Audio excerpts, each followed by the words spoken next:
Hello friend नमस्कार good evening मु प्रभाकर आपण देखुछंती ओडिया शक्ति टीवी। आज 11 जनवरी सोमवार चलंतु जानी नबा आज संध्या बेलर सबकिछि गुरुत्वपूर्ण लेटेस्ट न्यूज अपडेट। आज बड़ खबर जानिबे चाषी आंदोलन उपरे लागिब रोक प्रधानमंत्री नरेंद्र मोदी बड़ घोषणा मुख्यमंत्री देले बड़ अपडेट से आपको अनुरोध वीडियोटी शेष जाए निश्चय देखिए जहाद्वारा देश विदेश ठू आरंभ करी ओडिशार समस्त टॉप न्यूज अपडेट पाई परिबे। आपण को भल पाइबा देबे वीडियो को लाइक करिवे तळे थिबा लाल कलर बटन टी को टच करी सब्सक्राइब करी पाखरे बेल बटन टी को टच करी ऑल नोटिफिकेशन ओके कर रखे जहाद्वारा संध्या बेलर सब खबर जानी परिबे।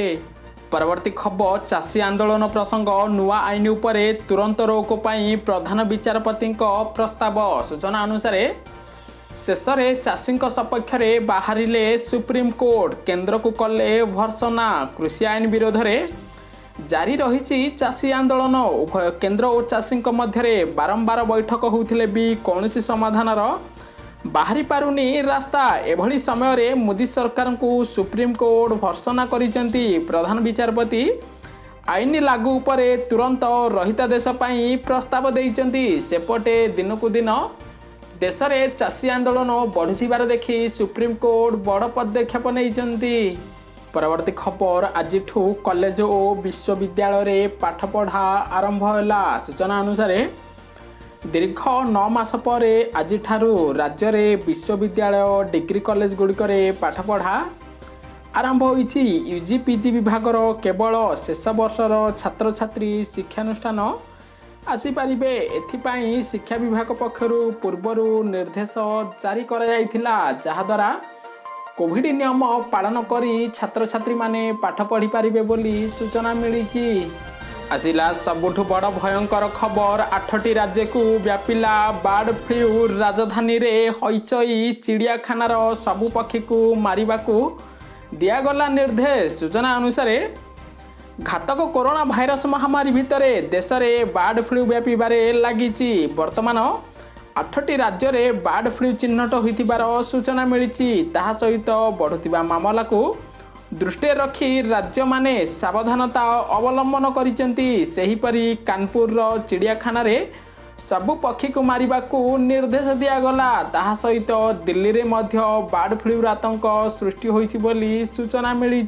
परवर्ती खबर डबल हेलमेट नियम लागू परठू नकलीर डिमांड बढ़ी। रास्ता कड़े चली खुल्लम खुला बिक्री। सूचना अनुसार सड़क दुर्घटना रे मृतहात संख्या कमिबाकू सरकार ट्रैफिक नियम को कड़ाकड़ी करुचंती। बाइक पछरे बसी जाउथिबा आरोही मध्य हेलमेट बाध्यतामूलक करा जायछि। जरिमाना भी आदाय चली किंतु पुलिस एपरी दंडरू वर्तिबा पाई लोक माने कामचला उपाय बाछि नेइचंती। रास्ता कड़े मिलुथिबा सस्ता नकली हेलमेट पिंधुचंती। दुर्घटना बेले विपद को आमंत्रण करचंती। सेथिपाई सरकार मध्य सजग थिबार सूचना मिली।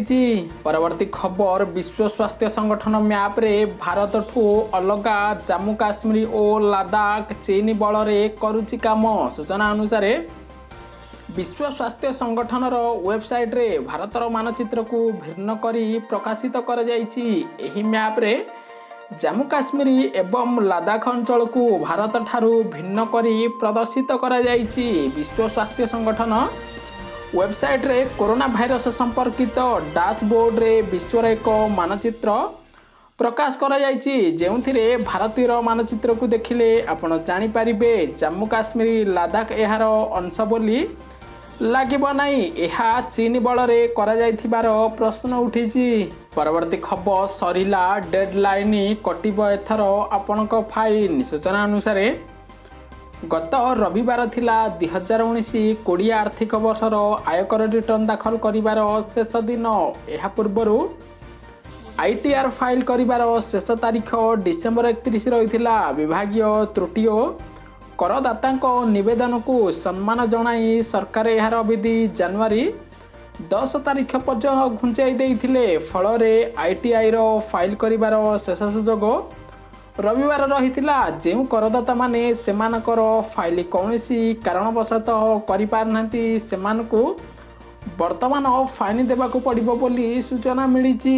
ଆସିଲା ବଡ଼ ଖବର, ଚଳନ୍ତା ବସରେ ଲାଗିଲା ନିଆଁ, ଯାତ୍ରୀ ସୁରକ୍ଷିତ ରହିଲେ। ସୂଚନା ଅନୁସାରେ ଚଳନ୍ତା ବସରେ ଅଗ୍ନିକାଣ୍ଡ, ହଠାତ୍ ଲାଗିଲା ନିଆଁ। ବିଚ୍ ରାସ୍ତାରେ ବସଟି ହୁତୁହୁତୁ ହୋଇ ଚଳିଗଲା। କନ୍ଧମାଳ ଜିଲ୍ଲା ଦାରିଙ୍ଗବାଡ଼ି ଛକରେ ଏକ ଯାତ୍ରୀବାହୀ ବସରେ ଅଗ୍ନିକାଣ୍ଡ ହୋଇଛି। ତେବେ ଏଥିରେ କେହି ମୃତାହତ ହୋଇନଥିବାର ସୂଚନା ମିଳିଛି। ପରବର୍ତ୍ତୀ ଖବର, ପିଏମ୍ କିଷାନ ଯୋଜନାରେ 20,48,000 ଅଯୋଗ୍ୟଙ୍କୁ ମିଳିଛି 6,000 ଟଙ୍କା। ଏଠି ଯୋଗ୍ୟ ଚାଷୀଙ୍କୁ ମିଳିନି ଟଙ୍କା। ସୂଚନା ଅନୁସାରେ 2019 ସାଧାରଣ ନିର୍ବାଚନ ପୂର୍ବରୁ ପ୍ରଧାନମନ୍ତ୍ରୀ ନରେନ୍ଦ୍ର ମୋଦି ଚାଷୀ ଭାଇଙ୍କ ପାଇଁ ପିଏମ୍ କିଷାନ ଯୋଜନା ଆରମ୍ଭ କରିଥିଲେ, ଯେଉଁ ଯୋଜନାରେ ପ୍ରତ୍ୟେକ ଚାଷୀଙ୍କୁ 6,000 ଟଙ୍କା ଦିଆଯିବ।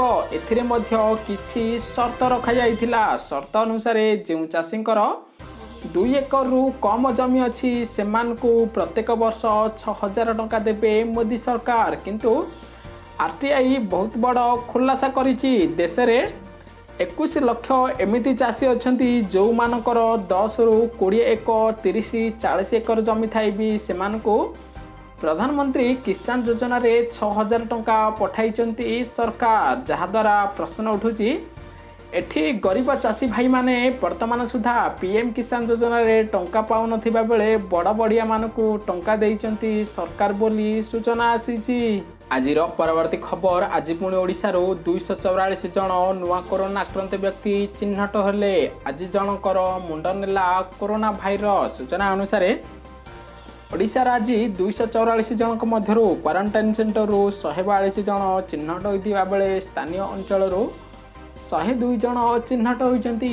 ଏହାକୁ ମିଶାଇ ଓଡ଼ିଶାରେ ମୋଟ କରୋନା ଆକ୍ରାନ୍ତ ସଂଖ୍ୟା 3,32,106 ଥିବାର ସୂଚନା ମିଳିଛି। ପରବର୍ତ୍ତୀ ଖବର, ଆଠଗଡ଼ ପରେ ଝାରସୁଗୁଡ଼ାରେ କଣ୍ଟେନମେଣ୍ଟ ଜୋନ୍ ଘୋଷଣା, ଓଡ଼ିଶାକୁ ଫେରୁଛି କି ପୁଣି କରୋନା ଭାଇରସ୍। ସୂଚନା ଅନୁସାରେ ଝାରସୁଗୁଡ଼ା ପୌର ପରିଷଦର ବେହେରାମାଲ ବୃନ୍ଦାବନ କଲୋନୀକୁ ଜିଲ୍ଲା ପ୍ରଶାସନ କଣ୍ଟେନମେଣ୍ଟ ଜୋନ୍ ଘୋଷଣା କରିଛି। ସେଠାରେ ଏକକାଳୀନ 5 ଜଣ କରୋନା ପଜିଟିଭ୍ ଚିହ୍ନଟ ହେବା ପରେ ପାଖାପାଖି ଅଞ୍ଚଳର କଣ୍ଟେନମେଣ୍ଟ ଓ ବଫର ଜୋନ୍ ଭାବେ ଘୋଷଣା କରାଯାଇଥିବାର ସୂଚନା ମିଳିଛି। ଆସିଲା ସବୁଠୁ ବଡ଼ ଗୁରୁତ୍ୱପୂର୍ଣ୍ଣ ଖବର, ସିଗାରେଟ୍ ଟାଣିବା ଦ୍ୱାରା କରୋନା ସଂକ୍ରମିତ ହୋଇପାରିବେ। ସୂଚନା ଅନୁସାରେ କରୋନା ମହାମାରୀ ଦୁନିଆରେ ହଇଚଇ ସୃଷ୍ଟି କରିଛି। ସାରା ବିଶ୍ୱରେ କରୋନାର ନୂଆ ଷ୍ଟ୍ରେନ୍ ମାମଲା ବୃଦ୍ଧି ପାଉଛି। ଏଭଳି ପରିସ୍ଥିତିରେ କରୋନାରୁ ରକ୍ଷା ପାଇବା ପାଇଁ ଉଦ୍ୟମ ଜାରି ରହିଛି। ଏକ ନୂତନ ଅଧ୍ୟୟନରେ କୁହାଯାଇଛି ଯେ ସିଗାରେଟ୍ ଟାଣିବା ଦ୍ୱାରା କରୋନା ସଂକ୍ରମିତ ହେବାର ଆଶଙ୍କା ବୃଦ୍ଧି ପାଇଥାଏ। ଅଧ୍ୟୟନ ଅନୁଯାୟୀ କରୋନା ଲକ୍ଷଣ ହେବାର ଆଶଙ୍କା ସହିତ ଧୂମପାନ ଜଡ଼ିତ ଏବଂ ଧୂମପାନକାରୀମାନେ ଧୂମପାନ ନ କରିବାକୁ ବର୍ତ୍ତମାନ ସୁଦ୍ଧା ଡାକ୍ତରମାନେ ପରାମର୍ଶ ଦେଇଛନ୍ତି।